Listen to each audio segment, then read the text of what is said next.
The question है the town planning in Indus valley civilisation shows high level of sophistication that is comparable to modern day towns. Do you agree? 15 marks का question है ये। तो इस question को आपको पहले एनालाइज करना है कि यूपीएससी में कुछ फीचर्स हैं, खास करके अगर आप मेन स्टेज की बात करें, और प्रीलिम्स के साथ ये भी है कि syllabus is not well defined. Prelims checks your the horizontal spread of your knowledge, कि आप कितना ज्यादा जानते हैं, ठीक है, कितने ज्यादा टॉपिक्स के बारे में जानते हैं। But in mains the main requirement that the UPSC is seeking is that how much you know about a topic. यहां पर अब इंडस वैली सिविलाइजेशन के टाउन प्लानिंग के बारे में बात हो रही है, तो आपको यह पता होना चाहिए कि उसके टाउन प्लानिंग के फीचर्स क्या थे और वो किस लेवल ऑफ सोफिस्टिकेशन को शो करता था। क्या वो कंपेरेबल है टू मॉडर्न डे टाउन्स जो हमारे यहाँ अभी जो सिटीज एंड टाउन्स हैं? क्या उसमें जो अर्बन प्लानिंग या टाउन प्लानिंग होता है, क्या वो इंडस वैली सिविलाइजेशन के जैसा ही है? इसको आपको बताना है। आप इसे क्वेश्चन पूछा गया है, डू यू अग्री? अगर आप अग्री करते हैं तो आपको जो है इसमें बताना पड़ेगा कि कौन से पॉइंट्स हैं जो आपको ये बताता है। Hi everyone, welcome to EduChemy, and today we are going to start a very new initiative called UPSC CSC Masterclass Program for Prelims and Mains। ये बिल्कुल फ्री इनिशिएटिव होगा आपके लिए, और ये इनिशिएटिव को हमने स्टार्ट किया है कि आप अपने यूपीएससी प्रिपरेशन को डेली ट्रैक कर सकें और ये देख सके कि आप किस डायरेक्शन में जा रहे हैं। इसके अंदर we will cover some prelims related question जो काफी एग्जाम रेलिवेंट रहेगा, और इसके अलावा हमारा जो मेंस इनिशिएटिव है उसमें हम लोग डेली आपको एक क्वेश्चन दिया करेंगे जिसको आपको समझना है और उसके बाद आपको उसको अटेम्प्ट करना है, उसका आंसर लिखिए और जो है आप उस आंसर को सबमिट कर सकते हैं जिसको इवैल्यूएट किया जाएगा बाय आवर डेडिकेटेड मेंटर्स। अब आपको करना है क्या है कि आपको हमारा वेबसाइट विजिट करना है educhemy.com। वहां पर जाके आप इस पूरे इनिशिएटिव को फ्री ऑफ कॉस्ट सब्सक्राइब कर सकते हैं, आप इसके एक मेंबर बन सकते हैं और उसके बाद जितने भी फीचर्स हैं इसको आप उसको एक्सेस कर सकते हैं। ठीक है, तो do visit the website. Section in this initiative we have already seen a video, prelims related video, where we solved 5 questions related to Indian architecture, Indian temple architecture, and we also saw the background information that was required to solve all those questions.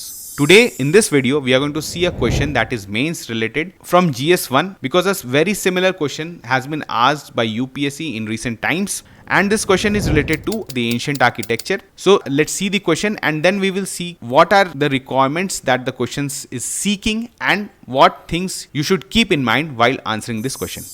The question है, the town planning in Indus Valley civilization shows high level of sophistication that is comparable to modern day towns. Do you agree? 15 marks का question है ये, 15 marks के अंदर आपको ये question पूछा गया है, तो इस क्वेश्चन को आपको पहले एनालाइज करना है। सो यूपीएससी वेरी फॉन्ड ऑफ है कि उसको कुछ ऐसे बहुत सिंपलिस्टिक क्वेश्चंस या स्ट्रेट फॉरवर्ड क्वेश्चंस जो है वो ज्यादा मार्क्स के अंदर पूछा जाता है। अगर ये क्वेश्चन आपको 10 मार्क्स के अंदर पूछा जाता तो इस क्वेश्चन को आप बहुत इजीली सॉल्व कर सकते थे और आप कुछ पॉइंट्स लिखकर जो है आप 150 वर्ड्स में इसको आंसर कर सकते थे। लेकिन this is asked under 15 marks. आपको ध्यान देना है कि अगर 15 मार्क्स के अंदर पूछा गया है तो you have to answer in 250 words, और ऐसा नहीं है कि आपको सिर्फ वर्ड्स भर देना है, इसमें आपको इन्फॉर्मेशन बताना है जो आपको पता है, जो आपने प्रीलिम्स में पढ़ा है, जो इन्फॉर्मेशन वो यहाँ पर यूज होगा।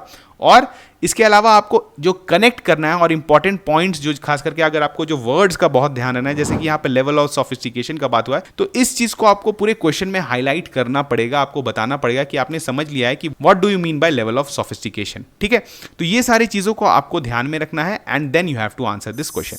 दूसरा, मैंने ऑलरेडी डिस्कस किया कि मेंस में जो क्वेश्चन आता है that is strictly related to the syllabus of the UPSC. अब यहां पर अगर आप सिलेबस को देखेंगे जीएस1 में, तो Indian culture, salient aspects of art form, literature and architecture from ancient to modern times. Ancient architecture की भी बात हो रही है तो ऑब्वियसली आपसे इंडस वैली सिविलाइजेशन आर्किटेक्चर पे बेस्ड क्वेश्चंस पूछा जा सकता है।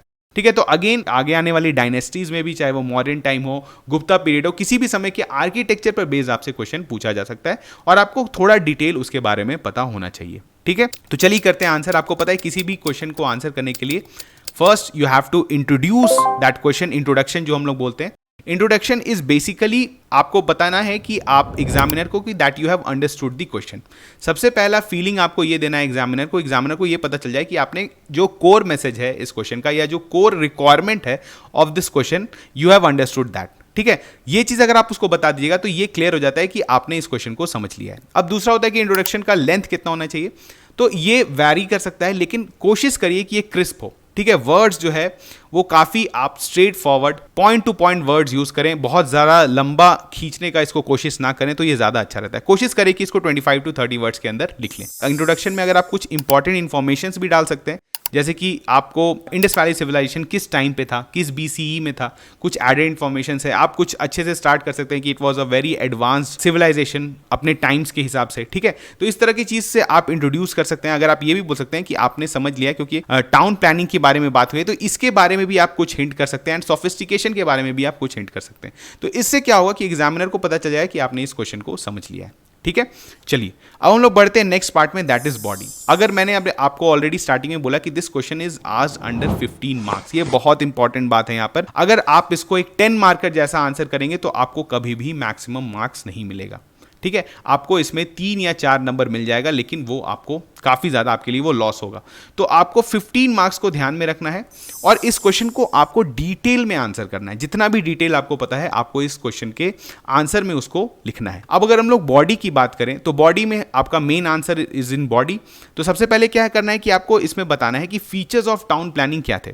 सोफिस्टिकेशन की बात हम लोग इसके बाद करेंगे। सबसे पहले आपको ये बताना है जितना भी फीचर्स आपको पता है इंडस वैली सिविलाइजेशन आर्किटेक्चर से रिलेटेड, वो आपको लिखना है। फॉर एग्जांपल जैसे मैं कुछ एग्जांपल्स देता हूं, जैसे सिटाडेल था, तो सिटाडेल वाज अपर टाउन, ठीक है। तो दिस वाज अ फीचर की the whole town was divided into upper town and lower town. Upper town citadel तो जो था थोड़ा हायर एलिवेशन पे था, लोअर टाउन था फॉर कॉमनर्स था, तो इसको आप बता सकते हैं, ठीक है। ये कुछ फीचर्स था। इसके बाद आप बता सकते हैं कि कैसे जो houses and roads were arranged in grid system, ठीक है, ये भी आप बता सकते हैं, फीचर्स हैं टाउन प्लानिंग के। इसके अलावा आप बता सकते हैं कि कैसे हाउसेज अरेंज थे। उसके अलावा आप बता सकते हैं ड्रेनेज वेल प्लान्ड था, और इसके अलावा आप बता सकते हैं कि वाटर सप्लाई सिस्टम भी जो था वो काफी वेल डेवलप्ड था। तो कुछ चीज आप बता सकते हैं, ठीक है। ये आप फीचर्स बता रहे हैं, we are not discussing the sophistication of the features, आप जस्ट फीचर्स बता दीजिए पहले। सेकंड पार्ट में हम लोग डील करेंगे क्वेश्चन का सेकंड पार्ट की, जो आपका टाउन प्लानिंग के बारे में आपने बता दिया कि क्या क्या फीचर्स था। सेकंड क्या कि shows high level of sophistication, क्या उस टाइम पे ये जो चीज़ें थी जो आपने टाउन प्लानिंग में डिस्कस किया, क्या वो high level of sophistication show करता था। तो चलिए हम लोग देखते हैं। फॉर एग्जांपल जैसे आप पॉइंट आउट कर सकते हैं कि जो सोफिस्टिकेशन शो करता है, जैसे कि आपको पता है इंपॉर्टेंट बिल्डिंग्स थे जैसे granaries, those were well protected, वो जो है वो वेल प्रोटेक्टेड थे बिहाइंड दी वॉल्स। ये क्यों था? तो यहां पर सोफिस्टिकेशन क्या शो करता है कि अगर आप इन केस ऑफ कुछ इमरजेंसीज हो जाता है जैसे फ्लड वॉर, तो उस केस में आपका जो क्रिटिकल इंफ्रास्ट्रक्चर है वो सेफ रहता है। तो this shows the level of detailing और लेवल ऑफ सोफिस्टिकेशन। तो ये पॉइंट आप कर सकते हैं कि यहां पर ये शो करता है कि कितना वेल प्लान्ड थे कि इन केस ऑफ इमरजेंसीज जो है आपके क्रिटिकल स्ट्रक्चर्स जो है वो सेफ रहें। इसके अलावा आप ये बता सकते हैं कि हाउसेस कितने वेल मेड थे, बर्न्ड ब्रिक्स वाज यूज्ड। अगर आप बर्न ब्रिक यूज करें तो basically this is a modern day civil engineering concept, तो ये उस टाइम पे यूज हो रहा था। तो ये भी शो करता है कि लेवल ऑफ डिटेलिंग। अब बर्न ब्रिक्स का यूजेस मतलब आप बोलेंगे फायदा क्या था, तो ये हीट रेजिस्टेंट होता था, स्ट्रक्चर जो था वो स्ट्रांग बनता था। तो दिस इज द सोफिस्टिकेशन। तो ये सारा चीज जो है मॉडर्न डेज में अवेलेबल है और ये उस टाइम पे भी जो है वो उसका ट्रेसेस मिला है। आप बोल सकते हैं bathrooms were well organise in every house, तो ये भी बोल सकते हैं this shows the personal hygiene. Again this is again a sophistication. उसके बाद आप ड्रेनेज सिस्टम की बात करें तो काफी वेल प्लान्ड था, और आप बोल सकते हैं कि यहां पर जो था वो कवर्ड ड्रेन्स यूज किया गया था। तो यानी कम्युनिटी हाइजीन के बारे में भी काफी ध्यान रखा गया था, सोसाइटल हाइजीन के बारे में भी काफी ध्यान रखा गया था। इसके बाद कुछ इंपॉर्टेंट पॉइंट्स है जैसे लाइटिंग्स के बारे में आप बात कर सकते हैं, और डिफरेंट फीचर्स हैं और सोफिस्टिकेशन आप शो कर सकते हैं। मैं बहुत डिटेल में नहीं जा रहा हूं क्योंकि आंसर्स तो आप ही को लिखना है, लेकिन एक आप इस तरह से शो कर सकते हैं कि these things shows little detailing that shows that it was very highly sophisticated and comparable to modern day towns. ठीक है, ये आपने कर लिया बॉडी में। अब आ जाएंगे आप कंक्लूजन हमेशा ही आप प्रोग्रेसिव रखें।